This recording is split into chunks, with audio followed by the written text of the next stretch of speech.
ایھا الذین آمنوا صلوا علیہ وسلموا تسلیما۔ کوئی زبان، کوئی بچہ، کوئی بزرگ، کوئی جوان خاموش نہ رہے، اپنے محبوب پر مل کر درود و سلام پڑھنا ہے۔ الصلاۃ والسلام علیک یا سیدی یا رسول اللہ، الصلاۃ والسلام علیک یا سیدی یا حبیب اللہ، الصلاۃ والسلام علیک یا سیدی یا رحمۃ للعالمین وعلی آلک واصحابک یا سیدی یا شفیع المذنبین۔ اللہ جل شانہ کی بے شمار حمد و ثنا محبوب کائنات، مفخر موجودات، سرور سرورہ، محبوب لالا رخاں، سید انس و جاں، ختم مرتبت، نبی رحمت، شفیع امت، جناب احمد المجتبیٰ، حضرت سیدنا محمد مصطفیٰ۔ سارے مل کر کہہ دو صلی اللہ علیہ وسلم، ایک دو پھر کہہ دو صلی اللہ علیہ وسلم، ایک دو پھر کہہ دو صلی اللہ علیہ وسلم۔ آقا کی ذات، عالی صفات پر بے شمار ہدیے درود و سلام کے بعد دعا ہے اللہ رب العزت آپ کی میری ہم سب کی حاضری کو قبول فرمائے۔ خدا کرے یہ قرآن کا نور ہمارے ظاہر کی آنکھوں کو بھی روشن کر دے اور ہمارے میلے کچیلے اندھیرے دلوں میں بھی اجالا کر دے۔ اللہ کرے یہ قرآن کا نور دنیا میں ہمارے لیے رہنما پیشوا بن جائے اور قبر کے اندر، حشر کے اندر ہمارا مقتدا، شفیع اور مشفع بن جائے۔ حضرات ذی وقار، میں نے آپ حضرات کے سامنے کلام مجید برہان رشید کی دوسری سورت سورہ بقرہ کی آیت مقدسہ نمبر 21 تلاوت کرنے کا شرف حاصل کیا۔ مل کر دعا کرتے ہیں مالک الملک، ستار العیوب، غفار الذنوب ہم سب کے گناہوں کو معاف کرتے ہوئے ہمیں حق سچ کا ساتھ نصیب فرمائے، اور اللہ کرے جو کچھ کہیں، جو کچھ سنیں وہ قبول بھی ہو جائے، ہم خود قبول کر کے اس کے اوپر عمل پیرا بھی ہو جائے۔ اللہ رب العزت ارشاد فرماتا ہے یا ایھا الناس اعبدوا، اے لوگو اپنے رب کی عبادت کرو۔ عبادت انسان کا مقصد حیات ہے، اور مقام پر مالک الملک ارشاد فرماتا ہے وما خلقت الجن والانس الا لیعبدون، میں نے جن اور انسان کو اپنی عبادت کے لیے پیدا کیا۔ اب انسان کی تخلیق کا مقصد کیا ہے؟ وہ یہ ہے کہ انسان نے اپنے رب کی عبادت کرنی ہے۔ اب دو چیزیں ہیں، ایک ہے رزق اور ایک ہے عبادت۔ رزق کا وعدہ رب نے کیا ہے اور عبادت کا وعدہ بندے نے، آپ نے اور میں نے کیا ہے، اور اللہ لا یخلف المیعاد اپنے وعدے کی خلاف ورزی نہیں کرتا، بلکہ مالک الملک ہر چیز کو رزق دے رہا ہے۔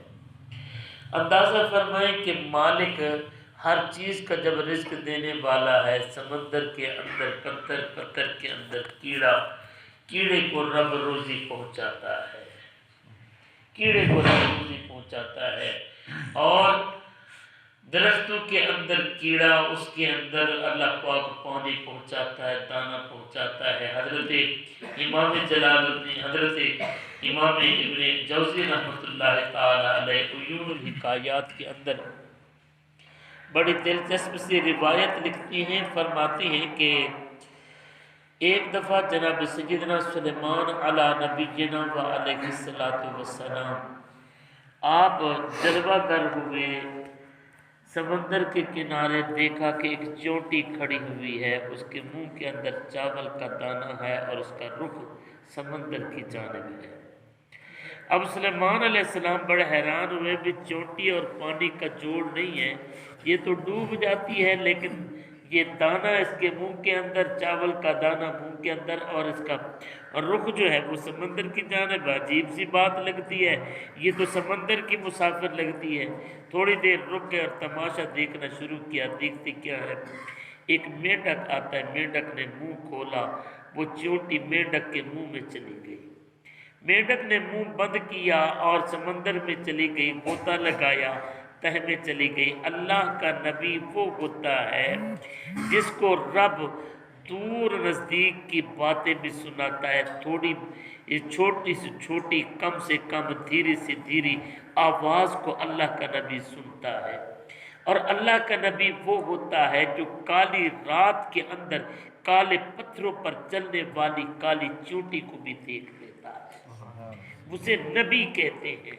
جو یہ کہتے ہیں کہ نبی کو دیوار کے پیچھے کا پتہ نہیں ہے، انہوں نے حقیقت میں نبی کو سمجھا بھی نہیں اور نبی کے معنی کو پایا ہی نہیں، اور نبی کے اوپر وہ شخص ایمان لایا ہی نہیں۔ اب اللہ کا نبی دیکھ رہا ہے، دیکھتے ہیں کہ وہ مینڈک جو ہے سمندر کے تہہ میں چلی گئی، وہاں ایک پتھر کے قریب جا کر رکی، چونٹی یہ وہاں نکلی اور سوراخ تھا اس کے اندر، اس نے دانہ رکھا، واپس آ گئی۔ اب اللہ کا نبی وہ ہوتا ہے جو جانوروں کی بولی جانتا ہے، اور اللہ نے حضرت سلیمان علیہ السلام کو ہر جانور کی بولی عطا فرمائی تھی۔ اب چونٹی کی بولی بھی سلیمان علیہ السلام جانتے تھے۔ حضرت سلیمان علیہ السلام نے چونٹی سے سوال کیا، اللہ کی مخلوق مجھے یہ تو بتا کہ تو چاول لے کر مینڈک کے منہ میں بیٹھ کر کدھر گئی تھی؟ علامہ ابن جوزی علیہ رحمہ لکھتے ہیں کہ وہ چونٹی کہنے لگی کہ اللہ کے نبی، اللہ نے میری ڈیوٹی لگائی ہے کہ سمندر کی تہ کے اندر ایک پتھر ہے اور پتھر کے اندر کیڑا ہے، میں نے اس کی روزی پہنچانی ہے۔ اندازہ لگائیں کہ کیڑی کے ذریعے روزی پہنچانی ہے، لیکن کیڑی تو سمندر میں جا نہیں سکتی۔ اب وہ چونٹی کہتی ہے کہ اللہ نے میری ڈیوٹی لگائی، میں دانہ لے کر یہاں تک آتی ہوں، آگے ڈیوٹی اس مینڈک کی مجھے وہاں پتھر کے منہ پر لے جاتی ہے، میں پتھر کے اندر چلی جاتی ہوں، اس کیڑے کے سامنے میں اس کی خوراک رکھ کر واپس آ جاتی ہوں۔ اب یہ رب کا وعدہ ہے جو تیرے ماں کے شکم کے اندر تیری خوراک کا بندوبست کرتا رہا، جس نے تجھے پانی کی بوند سے خون کے لوتھڑے میں بدلا، خون کے لوتھڑے سے پھر گوشت کے لوتھڑے میں بدلا، پھر تیرے اعضاء بنائے، تیری ہڈیاں بنائی، اور دیکھ تیری اپنی خوبصورت قامت بنانے والا رب جو تجھے قطرے سے اتنا سارا بنا سکتا ہے، کیا تجھے دنیا کے اندر روزی مہیا نہیں کر سکتا؟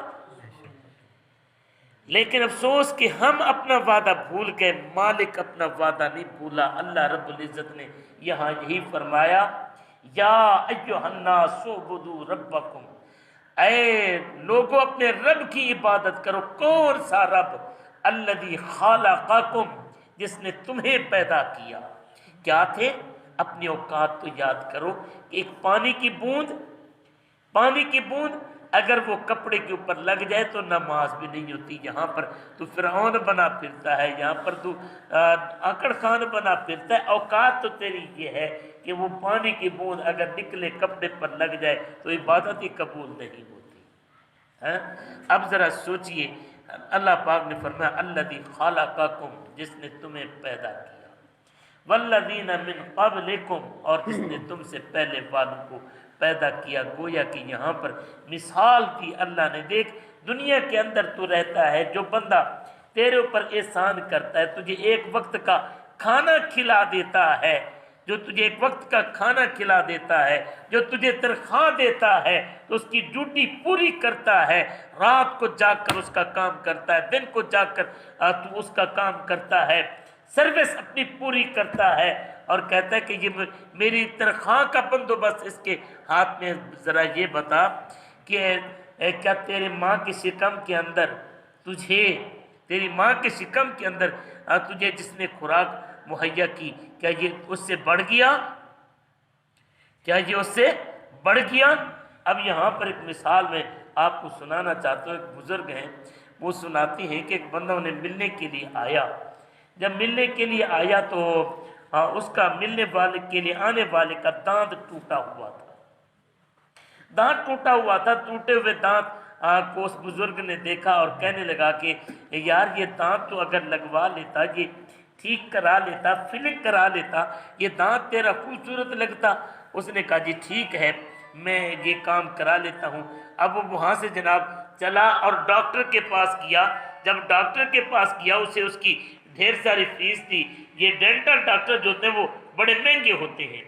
اب ڈینٹل ڈاکٹر صاحب نے اس سے پیسے لے کر اس کا دانت تیار کر دیا۔ جب دانت تیار کر دیا نا، وہ اس اللہ والے کو ملنے کے لیے آیا، کہنے لگا جی حضرت جی یہ دیکھیں ڈاکٹر بڑا با اخلاق تھا، ڈاکٹر بڑا با کمال تھا، ڈاکٹر بڑا اچھا تھا، اس نے 4 آنے تو مجھ سے لے لیے، لیکن دانت اتنا خوبصورت بنا دیا، دانت اتنا خوبصورت بنا دیا کہ پتہ ہی نہیں چلتا کہ اصلی کون سا ہے نکلی کون سا ہے۔ اب اس اللہ والے نے کہا خدا کے بندے، اس نے تجھ سے 1000 بھی لیا اور تیرا ٹوٹے ہوئے دانت کا ایک جز تیار کر کے دیا، تو اس کی اتنا تعریف کر رہا ہے۔ جس نے تجھے 32 دانت دیے ہیں، کیا کبھی اس کی بھی تو نے تعریف کی ہے؟ جس نے تجھے 32 دانت دیے ہیں، کیا تو نے اس کی بھی کبھی تعریف کی ہے؟ اب ذرا ہمارے لیے سوچنے کا مقام ہے۔ مالک الملک نے اشارہ کر کے فرمایا یا ایھا الناس اعبدوا ربکم الذی خلقکم والذین من قبلکم لعلکم تتقون۔ اے ایمان والو، اے لوگو، اپنے رب کی عبادت کرو جس نے تمہیں فقط 1 دانت نہیں، 2 دانت نہیں، 32 دانت دیے، 1 انگلی نہیں، تمہیں کتنی 10 انگلیاں ہاتھ کی، 8 انگلیاں 2 انگوٹھے اور 8 انگلیاں پاؤں کی 2 انگوٹھے رب نے دیے ہیں۔ کیا اتنا خوبصورت تجھے بنایا؟ دیکھ یہ اپنی آنکھ کی قدر پوچھنی ہے، کسی نابینا سے پوچھ، اگر دانتوں کی قدر پوچھنی ہے بغیر دانتوں والے سے پوچھ، اگر کانوں کی قدر پوچھنی ہے کسی بہرے سے پوچھ جس نے تجھے پیدا کیا۔ ڈاکٹر کی تعریف کرنے والے، میک اپ کرنے والے کی تعریف کرنے والے، کپڑے سینے والے کی تعریف کرنے والے، کبھی اپنے رب کی بھی تعریف تو کر کے دیکھ، کبھی اپنے رب کی تعریف بھی کر کے دیکھ۔ یارو ہمیں یہاں پر سوچنے کا موقع نہیں ملتا اللہ رب العزت ہمارے اوپر کتنا مہربان ہے، کتنا مہربان ہے۔ وہ تو 70 ماؤں سے بھی زیادہ پیار کرتا ہے۔ حدیث پاک میں آتا ہے میرے کریم آقا جان عالم نبی مکرم شفیع معظم صلی اللہ علیہ وسلم کے دور حیات ظاہری میں مدینے کے اندر ایک گھر کے اندر آگ لگ گئی۔ وہاں پر نا پہلے جو گھر ہوتے تھے یہ کھجور کی شاخوں کے یہ پتے ڈال کر یہ کھجوروں کی چھتیں بناتے تھے۔ میرا علاقہ ایسا ہے جہاں پر کھجوریں بہت ہوتی تھی، بلکہ میرا اپنا بھی باغ تھا، اب بھی تھوڑی سی کھجوریں رہ گئی ہیں۔ میں نے تو اپنا رقبہ حصہ بیچ دیا ہے، لیکن میرے والد گرامی رحمۃ اللہ علیہ کے دور میں 60-70 درخت تھا ہمارا کھجوروں کا، اور یہ جب شاخیں کاٹی جاتی ہیں تو یہ پٹرول کی طرح جلتی ہیں، بڑی آگ نے بڑی جلدی پکڑتی ہے۔ اب یہاں پر آگ جب لگ گئی نا تو آگ بھڑک اٹھی، سارے گھر والے باہر نکل گئے، ایک معصوم بچہ اندر رہ گیا۔ ماں بڑی چیخی، بڑی تڑپی، بڑی روئی اور کہنے لگی کہ میرے بیٹے کو بچاؤ، میرے بچے کو بچاؤ، میرے بچے کو بچاؤ۔ نہ ماموں اندر گیا، نہ بھائی اندر گیا، نہ چاچو اندر گیا، نہ کوئی اندر گیا۔ ماں نے بڑے ترلے کیے، جب کوئی اندر نہ گیا تو ماں سے رہا نہ گیا، اس نے آگ کے اندر چھلانگ لگائی اور بچے کو نکال کر لیا۔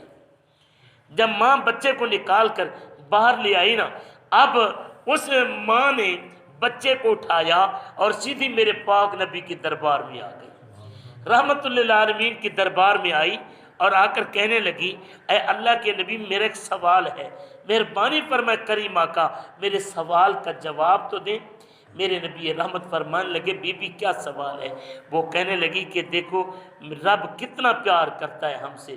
میرے آقا نے فرمایا 70 ماؤں سے بھی زیادہ پیار کرتا ہے، 70 ماؤں سے بھی زیادہ پیار کرتا ہے۔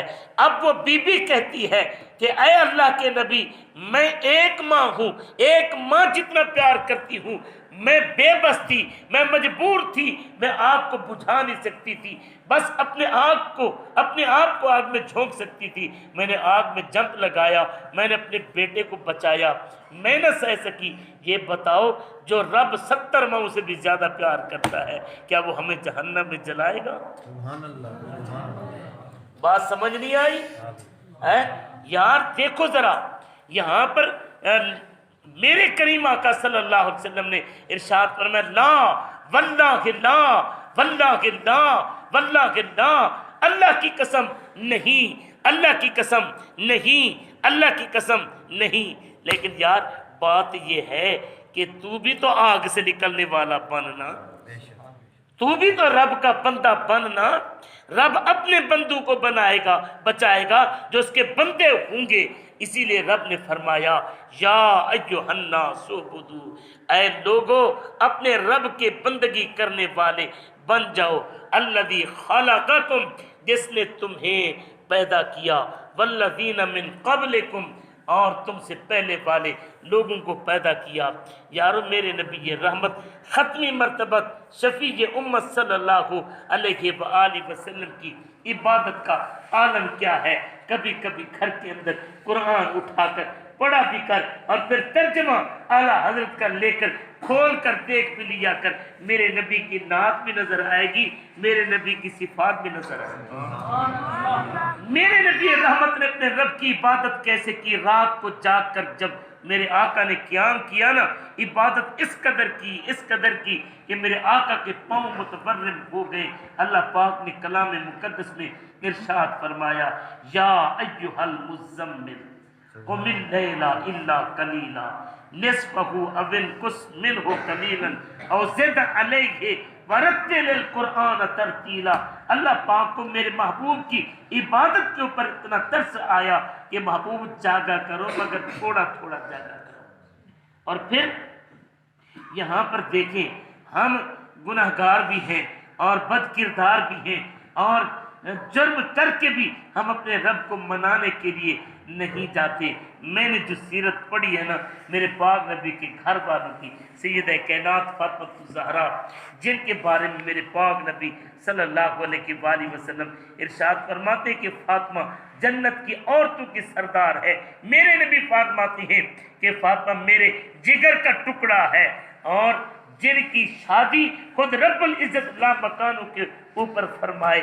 یار وہ نبی رحمت کی شہزادی جب رات کو عبادت کا وقت آتا ہے نا تو بی بی رات کو مصلی کے اوپر کھڑی ہوتی ہے، ادھر مؤذن فجر کی اذان دیتا ہے، بی بی رو کر عرض کرتی ہے پروردگار یہ پوہ کی چھوٹی رات تو نے اتنی چھوٹی بنائی کہ فاطمہ کا ایک سجدہ بھی پورا نہ ہوا۔ سبحان اللہ۔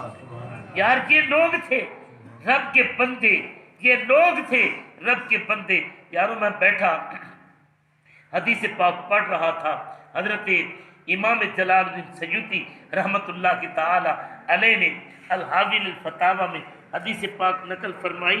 میرے کریم آقا صلی اللہ علیہ وآلہ وسلم کی شہزادی کی شادی کی جب باری آئی نا تو میرے نبی رحمت صلی اللہ علیہ وسلم نے حضرت سیدہ ام فضل رضی اللہ تعالی عنہ کو بھیجا، فرمایا کہ میں فاطمہ کا رشتہ اپنے علی سے کرنا چاہتا ہوں، جاؤ ذرا میری بیٹی سے مشورہ تو لے کر آؤ، میری بیٹی کیا کہتی ہے۔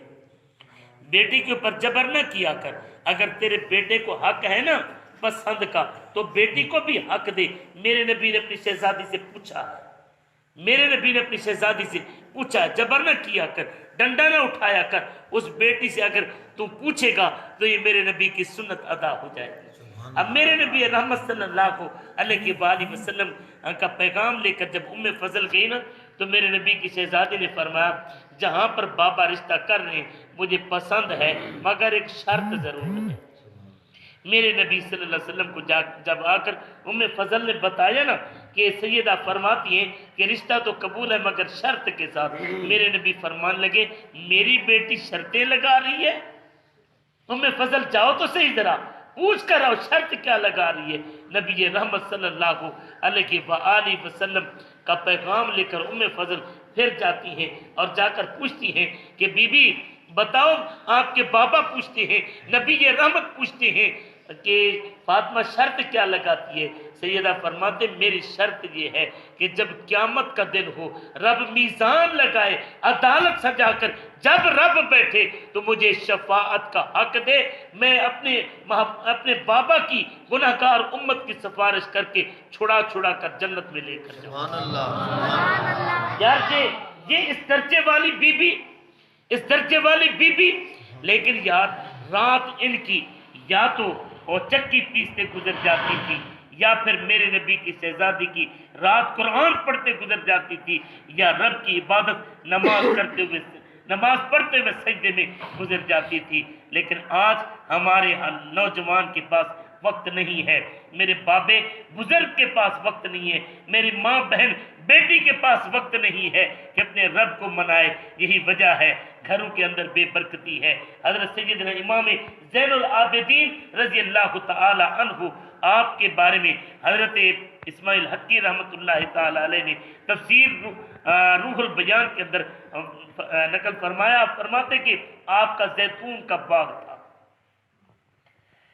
زیتون کا باغ، یہ کون ہے؟ امام زین العابدین، جنہوں نے کربلا میں اپنا لٹتا ہوا اہل بیت کا سارا چمن دیکھا، جس نے اپنی نظروں کے سامنے اپنے بھائی علی اصغر کا کٹتا ہوا گلا دیکھا، جنہوں نے حضرت عباس کے کٹتے ہوئے بازو دیکھے، جنہوں نے علی اکبر کو شہید ہوتے ہوئے دیکھا، جنہوں نے قاسم کے اجڑتے ہوئے چہرے دیکھے، یہ وہ علی اکبر ہیں جنہوں نے میرے پاک حسین کے سر ہوتے قلم کو دیکھا، سر قلم ہوتے کو دیکھا، اور جنہوں نے اپنے اہل بیت اور نبی کے گھرانے کے شاہ سواروں کے لاشوں کے اوپر دوڑتے ہوئے گھوڑے دیکھے۔ یارو اتنی عظیم ہستی والا یہ میرا پاک نبی کا نواسا، ان کا زیتون کا باغ ہے۔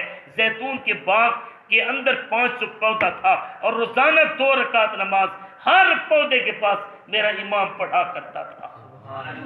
ہمارے پاس تو 4 فرضوں کا وقت بھی نہیں، 2 فرضوں کا وقت نہیں، 2 رکعتوں کا وقت نہیں۔ یارو جب ہم نے رب کو بھلا دیا ہے، پھر کہتے کہ میرے گھر کی روزی کے اندر برکت نہیں ہے، تیرے گھر کے اندر گانا چلے گا تو برکت کیسے آئے گی؟ تیرے بیٹے جب قرآن سے دور ہوں گے تو تیرے فرما بردار کیسے بنیں گے؟ پہلے انہیں رب کا فرما بردار بنا، جب تو رب کا فرما بردار بنائے گا تو یہی بیٹا تیرا وفادار بن جائے گا۔ یارو آئیے ذرا، ہم 11ویں تو کھانا جانتے ہیں، لیکن 11ویں والے کی سیرت نہیں جانتے کہ میرے 11ویں والے کی سیرت کیا تھی۔ ہم نعرہ حیدری تو لگاتے ہیں، مگر ہمیں یہ پتہ نہیں ہے کہ مولا علی کی سیرت کیا تھی۔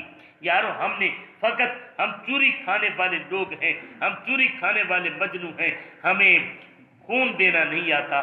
جناب سیدنا علی المرتضیٰ رضی اللہ تعالی عنہ کے بارے میں آتا ہے، فرماتے ہیں میں جب نماز پڑھتا ہوں تب تک سجدے سے سر نہیں اٹھاتا جب تک میں اپنے رب کا دیدار نہیں کرتا۔ اور جناب سیدنا غوث اعظم رضی اللہ تعالی عنہ وہ عظیم ہستی ہیں، جنہوں نے 40 سال پورے عشاء کے وضو کے ساتھ فجر کی نماز ادا فرمائی۔ مطلب کیا ہے؟